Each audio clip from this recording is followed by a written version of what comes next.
అప్పుడు ఆర్డర్ వేసినప్పుడు ఇమీడియట్లీ నేను మార్నింగ్, ఆఫ్టర్నూన్, స్నాక్స్, ఈ నైట్ ఇవన్నీ చేస్తాను.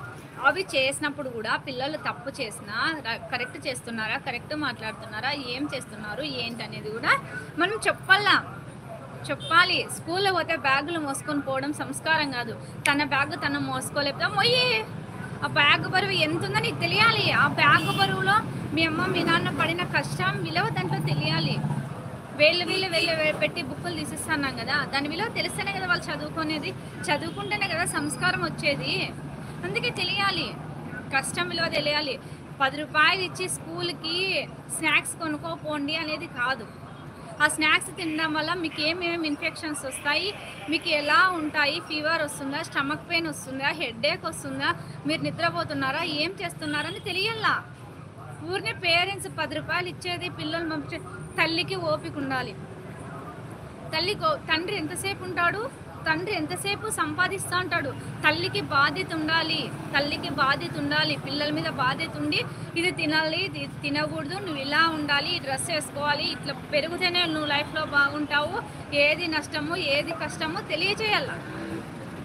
అది లేకోకుండా నేను ఇప్పటికీ స్కూల్ దగ్గర పిలుచుకొచ్చే పోతా, బ్యాగ్ నేను అస్సలు ముట్టుకోను. మోసుకుంటా, నీ బ్యాగ్ నువ్వు మోసరాక ఎవరు నేను మోసుకొస్తానా? ఏమన్నా నేను పిలుచుకొని వెళ్ళిపోతా. బ్యాగ్ మొయ్యమ్మా, ఆ బ్యాగ్ బరువు నీ మోస్తేనే తెలుస్తుంది.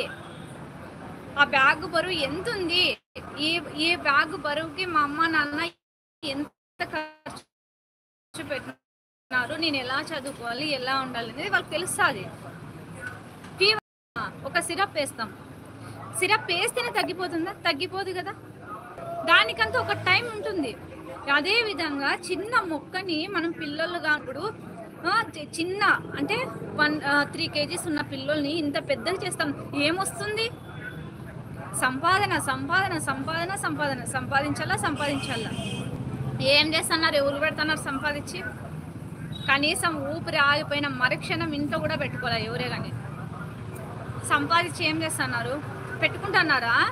2 కోట్ల ఇల్లు కట్టించుకొని లేదా 30 లక్షల ఇల్లు కట్టించుకొని ఇంట్లో ఉంటుంటే ఊపిరి ఆగిపోయినాక పెట్టుకుంటున్నారా ఇంట్లోనే ఎవరన్నా? పోయేది శ్మశానానికి. అడక తినేవాడు మధ్యలో మధ్యలో అడక తినేవాడు బస్ స్టాండ్లో ఊపిరాగి చచ్చిపోతున్నాడు. వాడు ఏమన్నా ఆడే ఉంటున్నాడా? అతను పోయేది కూడా శ్మశానానికే కదా. నువ్వు 20 లక్షల ఇంట్లో ఉన్న నువ్వు శ్మశానానికే పోయి అతను శ్మశానానికే పోతున్నాడు. మరి ఎక్కడ తేడా ఉంది? మనం మాట్లాడే విధానంలో తేడా ఉండాలి. మనం చనిపోతే మన వెనక లక్షలు రావాల్సిన అవసరం లేదు, 100 మంది వచ్చినా చాలు. మన కోసం 10 మంది కన్నీరు కాల్చినా చాలు. అలాంటి జీవితం లేని జీవితం ఎందుకో ఈరోజు చాలా బాధ కలిగించింది. కొన్ని మాటలు ఎలా ఉంటాయంటే, వీళ్ళింట్లో ఆడపిల్లలు ఉండరా అనేది నాకు క్వశ్చన్ మార్క్. లేదా బయట సమాజంలో ప్రతి ఒక్కరు ఇలానే ఉంటారా? ఆలోచన చేసుకోండి, ప్రశ్నించుకోండి.